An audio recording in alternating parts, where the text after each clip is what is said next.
Okay, hi there.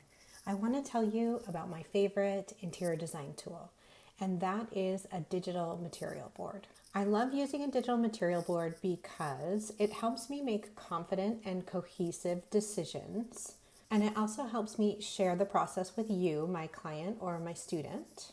And I also love that my material board kind of acts as a visual to-do list for the things that we need to choose together.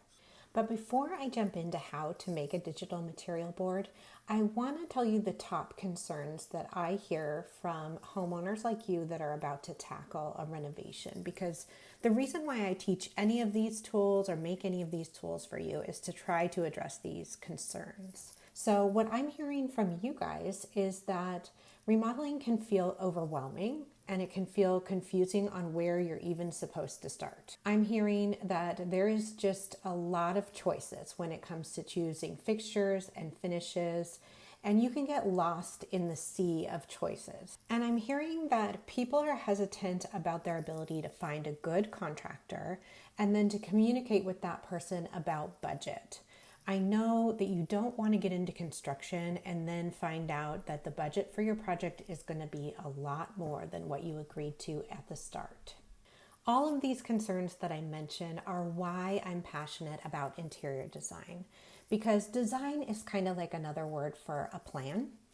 And when you start your construction project with a plan, you're going to run into 99% fewer of those construction emergencies, budget emergencies, and schedule emergencies. I know that when you watch HGTV, it looks like a designer just walks into a space and instantly knows everything they're going to do in that space, and their job is mostly about making things look pretty. But in real life, there's a little bit more to it. In fact, I divide the interior design process into 5 steps, which I want to go over with you really quick and show you where a material board fits into the overall process. I made this graphic to show the 5 steps that I think of when I go through the interior design process.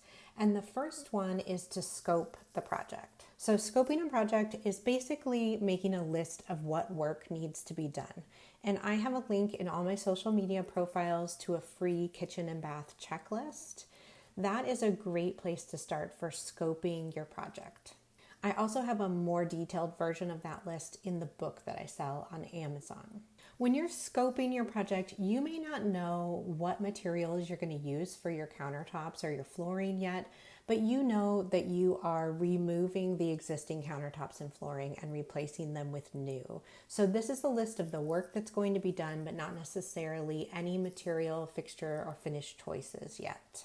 Number 2, after we scope the project, we move into an inspiration phase, which is where we're collecting images that represent the overall look and feel that we're going for.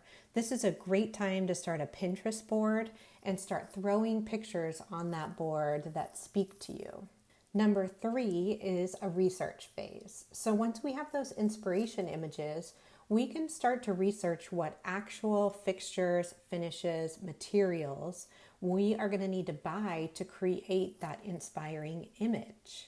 To help you with this phase, I've created a remodel resource guide that has 180 different vendors that I like to use for things like plumbing fixtures, light fixtures, cabinetry, countertops, flooring, everything that you're going to need to put together your renovation. This document alone is going to save you 100 hours of research. I know because it saves me time every time I use it.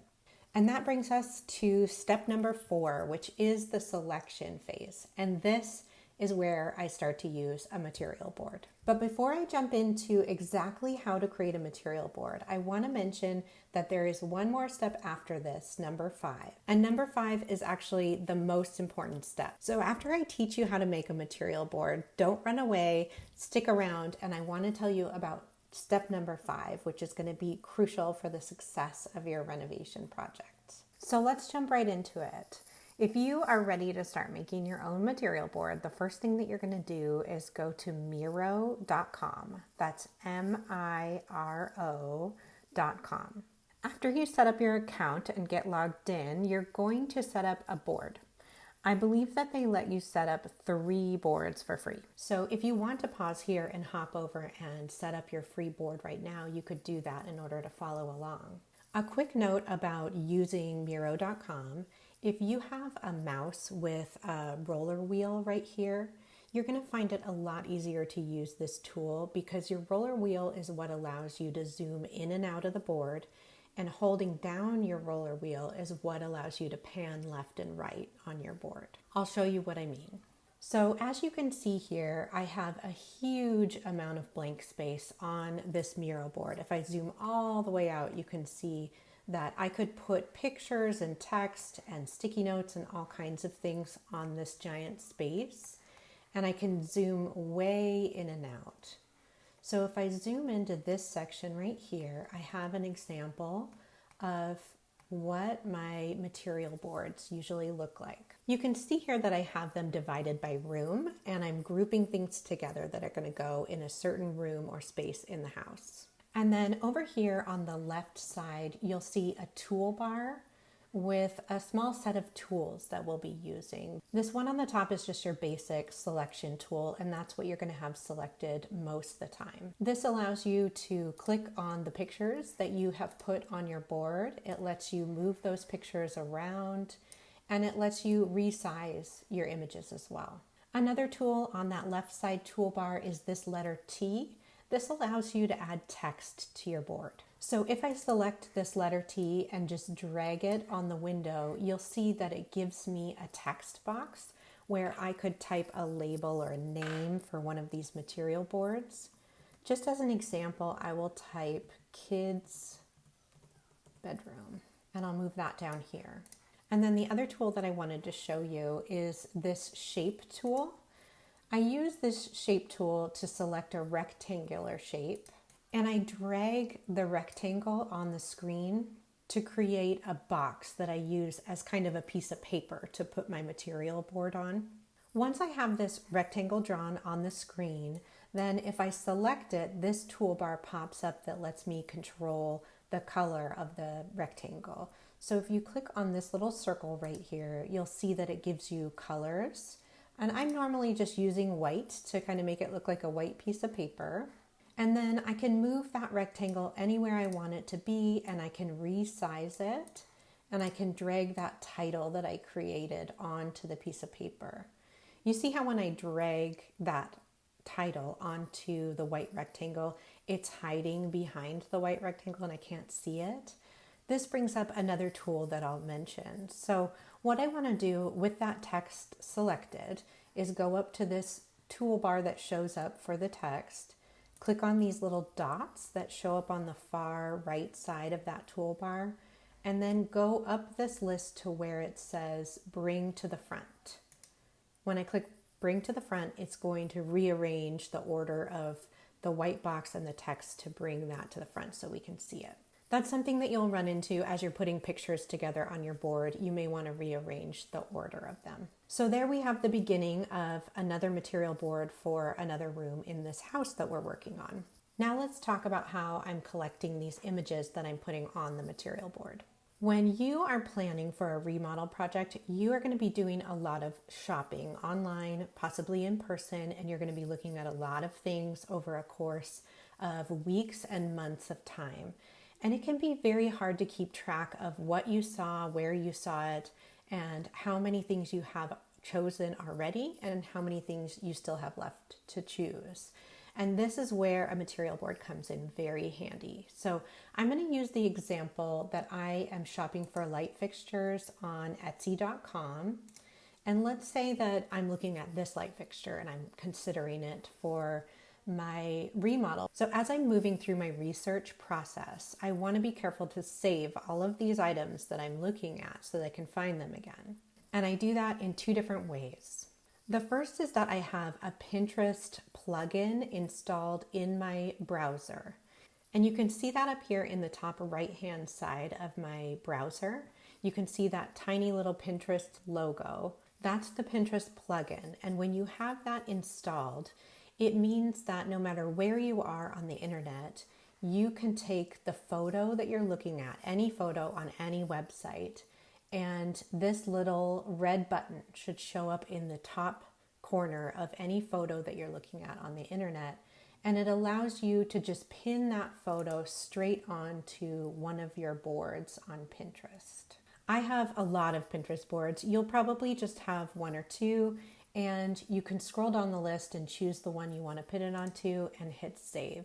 This makes it really easy to keep track of what you've looked at, and Pinterest allows you to link back to it really easily.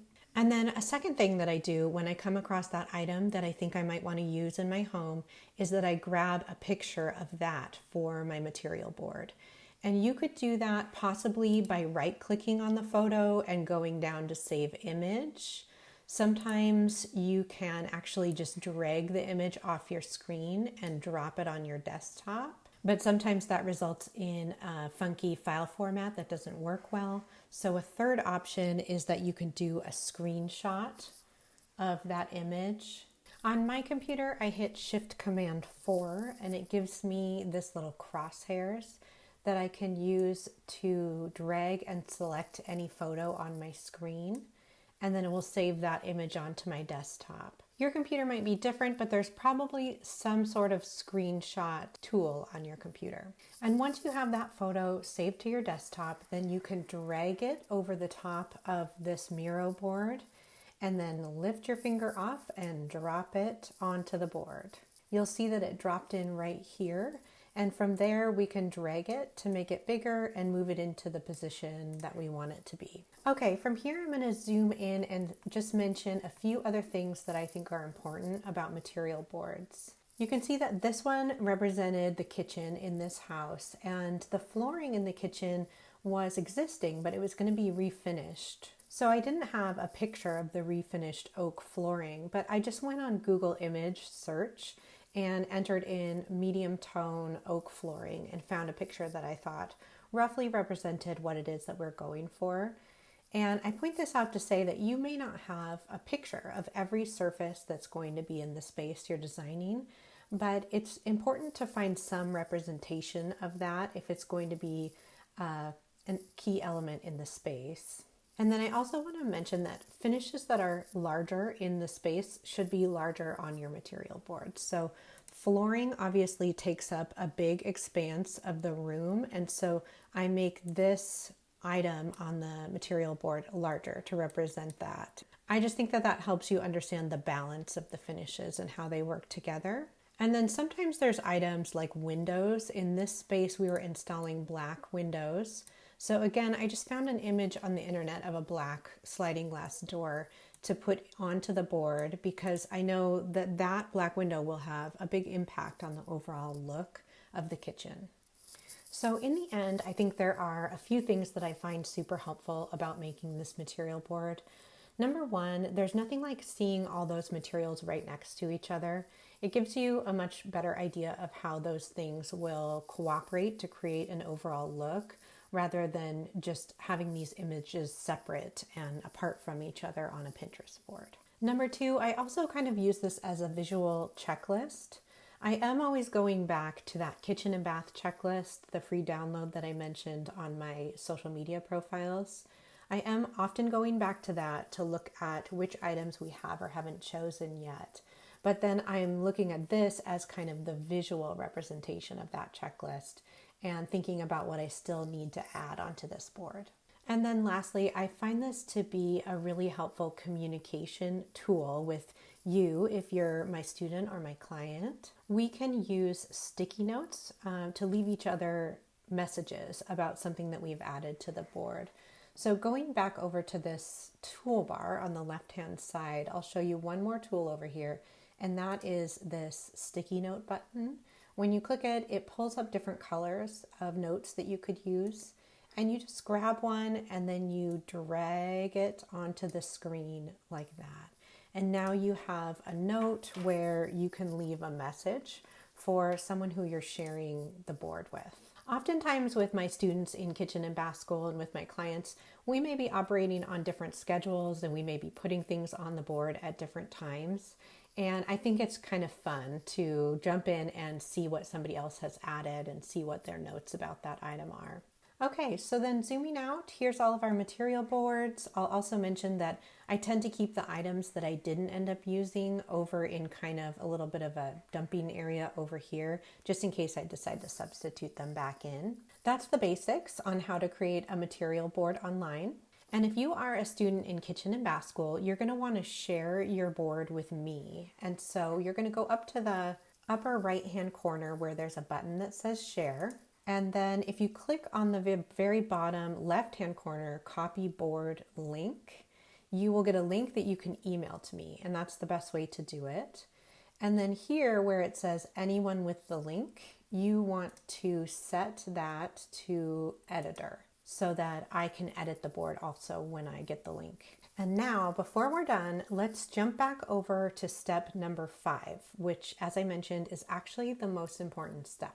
Step number 5 is, again, nothing that you're going to hear about on HGTV because it is not the most exciting part of an interior designer's job, but it is the most important. After we have worked together to select all of these fixtures and finishes that are going to go into your house, myself or an interior designer will write up a set of specifications to give your contractor not just the choices that you made, but all of the little construction details that they need to know around that choice. Let me give you an example of this. For Kitchen and Bath School, I have worked to turn these specifications into worksheets that are easy for you to use. There's 16 total worksheets, and they look something like this. So I'll zoom in on one of them and give you an example of why these are important. This is an example of a tile specification, and it shows not just the manufacturer of the tile and the name of the color, but it shows details like what is the grout color and what is the thickness of the grout line and what type of grout needs to be used. And in particular on this one, the tile was a thicker than normal tile, so that is also noted on this spec worksheet. And the reason why all of these little details are important is because it tends to be details like these that surprise you during construction. So the picture on the left shows how a contractor might bridge a height difference between two floors. And that tile that we just looked at in the tile specification worksheet, it was pointing out that that tile was thicker than normal. And it was noting that we needed to come up with some sort of transition strip to transition from the bathroom to the hardwood floor outside the bathroom. If this is something that you didn't know about ahead of time, you would probably come home and find that your contractor had used a piece of chrome Schluter metal, like this picture on the left. But if we had worked together in Kitchen and Bath School, I would have pointed out that you might want to use a marble transition strip right there or a wood transition strip, and you could have had the option to choose something that looks nicer. It's details like this that make me say that the spec worksheets are the backbone of Kitchen and Bath School, and they really are the secret to you having a nightmare-free remodel process. When a homeowner comes home and finds a detail like this that they didn't even know that they needed to choose, they're faced with the tough decision of living with it and just having it be an eyesore that could potentially bug them every day, or picking a fight with a contractor and ripping out materials that have already been installed and then facing the cost of that. I have so much confidence in the value that I offer in Kitchen and Bath School and as a designer because I know that if I save you just one mistake like this, you will have recouped the cost of Kitchen and Bath School easily. Let me give you one more example. This is an overhang on a countertop where you would create some bar seating in the kitchen. You may know that you chose your countertop already and you know that you're going to have an overhang, but you may not have realized that that overhang needs some extra support and that you could have specified using some recessed steel underneath there to support the countertop invisibly. And if that conversation wasn't had up front, then your contractor may have been under the assumption that it was okay to use some metal brackets underneath the countertop like this. This is just another example of a really costly mistake that might really bother you if we don't have the opportunity to talk about all of these options and fill out those spec worksheets ahead of time. The end goal of us working together in Kitchen and Bath School is that you will finish the program with 16 completed worksheets that you can hand to your general contractor, and you can have, number one, a set price for your project before you start construction. Almost 100% of the nightmare construction scenarios that you hear about happen because these details are not identified before construction. They get identified one by one by one painfully throughout the construction process. And as they get identified, the price of your project goes up and up and up. I've never seen it go down. Also, as they get identified, the schedule of your project may slide further and further out, or you may feel rushed to choose something that is in stock or fits within the allowances that your contractor has made when you really would have rather chosen something different. There are different ways that people handle a renovation project, and the tools that I have to offer, like Kitchen and Bath School, may not be right for everyone. You may decide that you really want to do all of this research from scratch, and you may have plenty of time to do all of that on your own. Or you may decide that you don't have any time at all and you really just want to spend the big dollars on getting a one-on-one interior designer, and I'm here for that as well.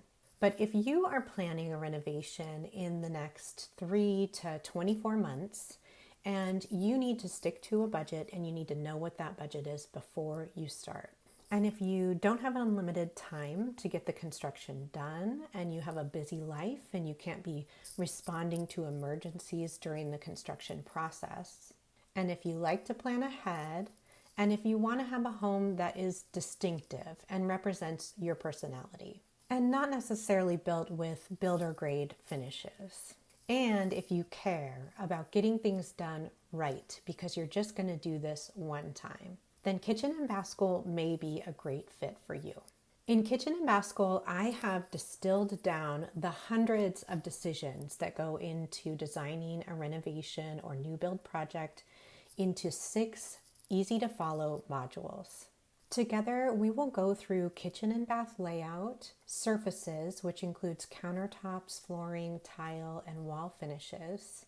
We'll go through appliances and cabinetry, light fixtures, plumbing fixtures, carpentry, mirrors, and glass. All in all, through Kitchen and Bath School, I will be giving you 11 downloadable guides and videos to go with them, 16 specification worksheets for you to fill out for your contractor, 6 open office hours calls with me where you can jump onto the call and I can answer your specific questions about your project as you work through the material. You'll also get my remodel resource guide and the Jumpstart workbook that I sell on Amazon. And you'll also have access to a private community with me and everyone else in the course so that you can ask me questions throughout the week and benefit from watching me answer other people's questions. And then finally, as part of the program, you'll also get a one-on-one meeting with me, which I would recommend using at the end of your process so that we can review all of your choices and make sure that you feel confident in the aesthetics of the choices you made, as well as how everything is going to function together. If I bring you through this process as a one-on-one client, I charge anywhere from $10,000 to $30,000 depending on the size of your project. However, in Kitchen and Bath School, I have recorded so much of the material that I educate clients about over and over again that I'm able to help you create the same quality of end product much more efficiently. And because of this, I'm able to get you that same beautiful, successful renovation project for only $24.97. If you see yourself as the person who falls in that middle category, not somebody who has an endless amount of time to do hundreds of hours of research and maybe doesn't want to learn some of these mistakes the hard way, and maybe you also don't want to spend tens of thousands of dollars working with a one-on-one interior designer, if you fall in that middle category where you want to take advantage of this efficiency, the research that I've done for you, and the worksheets that are going to help you steer around construction mistakes, then Kitchen and Bath School sounds like it might be a perfect fit. If that describes you, be sure to hit the button below to learn more about Kitchen and Bath School and complete an application. I review each application personally, and I respond personally to you via email. I would love to learn more about you and your home and the project that you're thinking of doing. And I would love to see you in the next session of Kitchen and Bath School. Hit that apply button and I can get you a link to start the first module right away.